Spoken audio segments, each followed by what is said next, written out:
I eat healthy. I eat clean.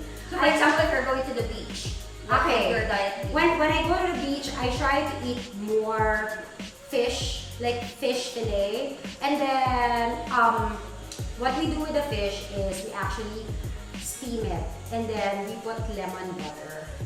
It's either that or I make a salsa and it's made out of onions, tomatoes, and then I put apple cider vinegar and pepper. And then parang yun yung garnish ko para dun sa fish ko para magkaroon siya ng lasa. Or I also try to make a chicken salad. So I get vegetables and then I get shredded chicken and then I put avocado mayonnaise and garlic as a dressing. Because in reality, fat won't make you fat for as long as it's good fat, right? Yes, well, I don't totally skip the carbs. I still eat rice, but brown rice or black rice. Tapos in lesser quantities lang, I eat kamote, sweet potato, basically.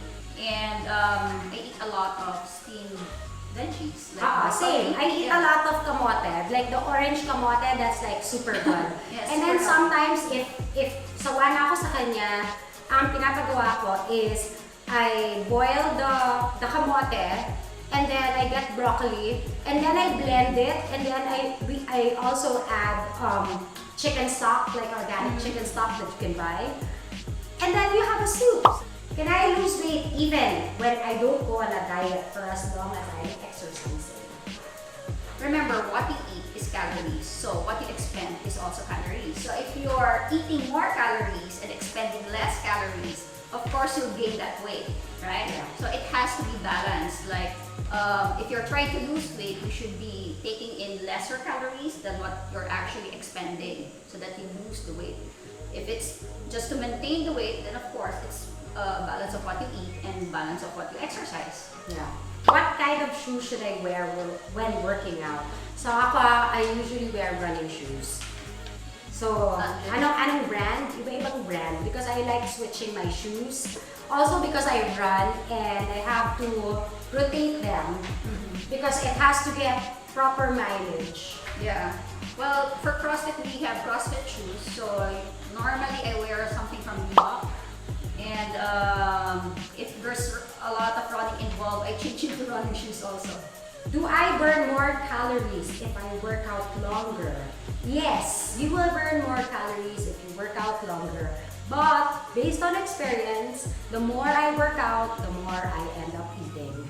Especially if it's very intense. Like, I could go run for 2 hours, but then at the end of the day, parang feeling ko pagod na ako. So, and I will start craving. Well, since yung class namin is only for 1 hour, I don't really work out longer unless I'm training. So, for me, I think it depends on the type of exercise that you do. So, for example, if you walk for 1 hour versus you run for 1 hour, of course, running will make you burn more calories than walking. Yes, it also depends on the heart rate. Yes. To burn more calories. Yes, you need to make your heart rate go up. Okay, so here's another question. If I didn't exercise or do sports when I was younger, is it dangerous to start exercising when I'm older? Not at all. Okay, I'll tell you guys, back in high school, I did not play a sport. Well, even in college, medyo lang pa ako. Pag kunyari PE, I dread PE. As much as possible, I try to get an excuse that I'm not gonna do PE, right? I only started working out year 2000, so 19 years ago. Ilan taon tayo nun? 19 years ago? 23. That's when I started working out. It's very ideal to start exercising whenever. Why? Because as you age, our bones get brittle. Yeah. And everything starts to sag. Okay, is it better to work out in the morning or in the afternoon, evening? Well, pareho tayo, right? We Yeah. love working out in the morning. But again, it's different for different people. If you're a morning person, I'd suggest go in the morning because you start your day right and you have more energy during the day. But if you're the type who wakes up tanghali na, of course you cannot work out and don't force it. Ako kasi, I used to work out at night, like after work. So right after work, what I would do is go home, drink my protein shake. After 45 minutes, I'm at the gym. But then, of course, I want it to be more convenient for me. I was doing that when I didn't have kids. But when I started having kids, I decided to switch my schedule to the morning because I end up doing more. Because I want to hang out with my kids in the evenings, right? So yun sa umaga, nahahatid ko pa yung anak ko sa school before going to the gym. I end up doing more. And I realized, morning, parang the first thing that you do is for your body, for yourself. If you're a very busy person, how can you include exercise in your daily routine? Okay, like what I said, everybody has different routines. I mean, some work at call centers. Yeah. You just have to find the time when it is convenient for you.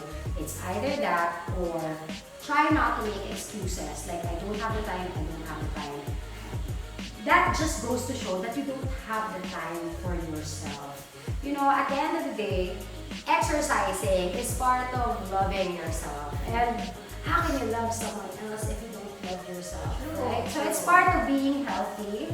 Before, when my kids were very small, I lack sleep and I go to work, so I arrive at home late. I don't really have time to exercise, but what I do is on Saturday and Sundays, I work out. So there's no excuse not to work out because I don't have work. Yeah. I would wake up early. And then little by little, I started working out on weekdays until it became, an everyday habit. If I'm just about to start working out, is it better to exercise at home or enroll in a gym or fitness class? Okay, so I think it's not a matter of doing it at home or doing it at the gym. Again, I think first of all, you have to do a mindset. Na, okay, I am going to start working out. Not just because you're saying it out loud or saying it to your friends that I enrolled to the gym. I mean, before, nagkaroon ng time na medyo tinatamad ako mag-gym. So, ang ginawa ko, I enrolled myself to another gym. Because right now, a different scene, a different gym, right? And then I ended up, so I had my monthly payments at the gym, but I ended up not going. You know why? Because it was far from my house. It was inconvenient. Ikaw, home or gym? Gym. Why? Because, I'm not motivated to work out at home. Parang, later na lang because I have to do this. So, Actually, I ako have din, these ganun. excuses. But if I enroll myself to a class and there's a time I need to be there by a certain time, mas motivated ako to go. Nasayang naman yung bayad ko, right? And yun nga, it helps if it's close to home so that you don't have any excuse. Traffic, whatever, whatnot. Yes. How do I keep myself motivated when working out? For me, I have goals, like small goals. Like for example, I wanna lift this much weight, or I wanna snatch this much weight, or deadlift this much weight. So little goals, and so you should be able to celebrate those goals, kasi it what keeps you going because and motivation mo nga eh. Ako, iba yung motivation ko. My motivation is mas masipag ako mag-workout pag alam ko pupunta ako sa beach. I mean, in all honesty, mas masipag ako because I want to look good in that bikini. I'm sorry to say, I'm so vain. Yun talaga yung, that's life. Okay, and to wear the clothes that I want to wear. Yeah. So basically, guys, those are the frequently asked questions on my Instagram account, and I hope these answers help you a lot. Maybe we'll do another series. I hope that was so helpful. Please click that subscribe button if you like this video. Like and share and leave a comment below. Thank you so much for watching. Bye! Flex! If you'd like to watch more videos like these, click on the subscribe button and the bell to stay updated with Fine, Fun, and Fab. And please leave a comment. Can't wait to converse with you. See you guys in our next episode. Ciao!